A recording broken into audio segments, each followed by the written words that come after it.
So my name is Peter Davies, and I represent the Army Benevolent Fund here in Wales, and I live in Swansea. Oh, you representing Swansea? I think so, yeah. What about like the Army?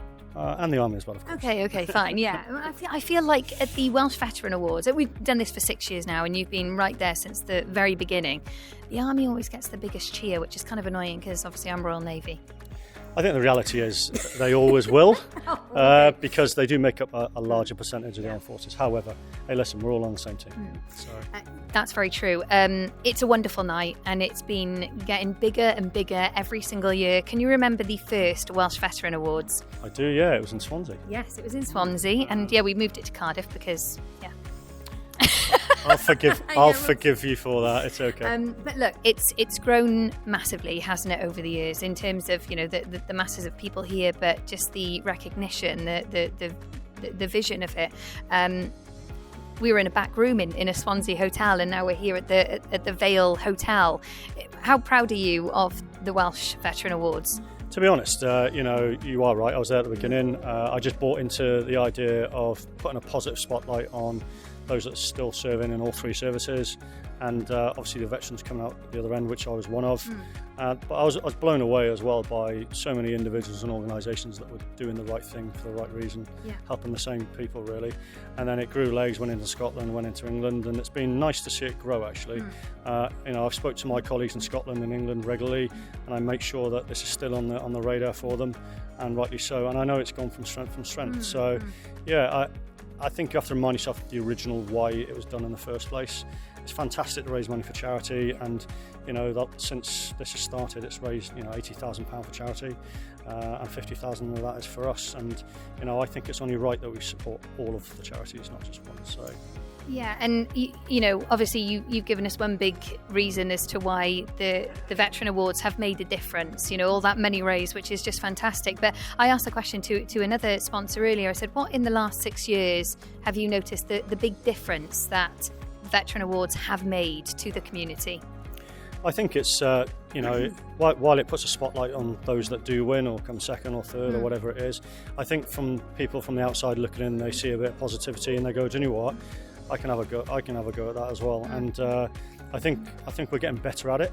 I think we're better at putting a spotlight on. I was speaking to somebody earlier, and his story is fascinating. He just wanted to do the right thing for the right reason for the right people. And I think sometimes it is literally as simple as that. It doesn't have to be complicated. I think we all do our little parts, and that's from the charity's point of view, and individuals that run breakfast clubs, veterans hubs along the M4 corridor in North Wales. They're all doing something slightly different for their audience, but it obviously works. And I think sometimes it doesn't have to be big stuff. It could be just little things like throwing yourself in a perfectly good bit of sea in the cold, having a cold dip, or meeting on a Saturday for a bit of tea and toast and having a chat with the guys and girls that are there. I don't think it has to be complicated at all. I think sometimes it's just simple. And just quickly, because I feel like this is a big year for us. It's in our 6th year now. Again, a question that I've asked a couple of people, but interested to know your answer. Why is the veterans community so special? Why are these people? Why do these people have each other's backs? It's really weird, actually. I've had lots of different versions of the answer to that question, and there's one I've looked at quite recently where, if you were to look at people leaving the military, I always see there's a very big similarity to people leaving professional rugby or sport, where what makes you who you are and define you is by the uniform you wear, the rank slide you wear, if you're captain of your team and everything else, and that's been your main focus for most of your life. And then all of a sudden, that's over. And it's the same for sport, I think. It's very, very similar, examples. And then all of a sudden you're out in the big wide world, and the community you lean on are the one that you have a shared experience with. You may not have served the same time with some of the guys that went to the Falklands in '82. You've all got your different versions of that experience, but they're all actually very similar. And I think you automatically trust each other a little bit more, because going into civilian life can be quite daunting. And for some people where they've been in senior roles, all of a sudden they don't have all the manpower around them to support them in their regiments.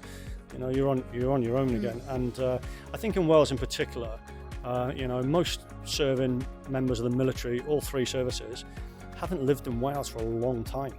They've gone away and joined, for me, the Army, and the next time I come back it's 23 years later. and the only people you know are your families. So actually having that network of like-minded, positive people, and they don't all have to be veterans, but people who support veterans, you have a similar mindset and you support each other. I've done it here tonight. As a guy leaving the army, I'm going to do an introduction. It'll probably change his life.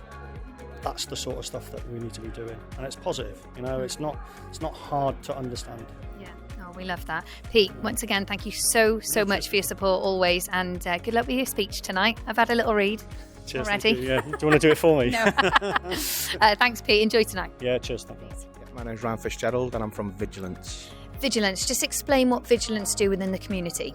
So we're a security company. We operate nationwide. We employ lots of veterans, including the Gurkhas. Very proud to have them on board. That's the reason why we've sort of involved ourselves in the Welsh Veterans Awards. Yeah, what are you looking forward to tonight? Is it your first time at the Welsh Veteran Awards? It's my second time, but it's my first time presenting an award. Okay, So okay. I'm looking forward to being able to present the award. Bit nervous, but looking forward to that. You'll be fine. Just nice and clear. Don't drop the award, whatever you do. Try not to. A veteran yourself, obviously. I am, yes. You've done a lot braver things than presenting an award, I'm assuming. Yeah, quite possibly, but it's standing up in front of people that scares me a bit more. Look, have a brilliant time tonight. Thank you very much for your continued support, and have a great one.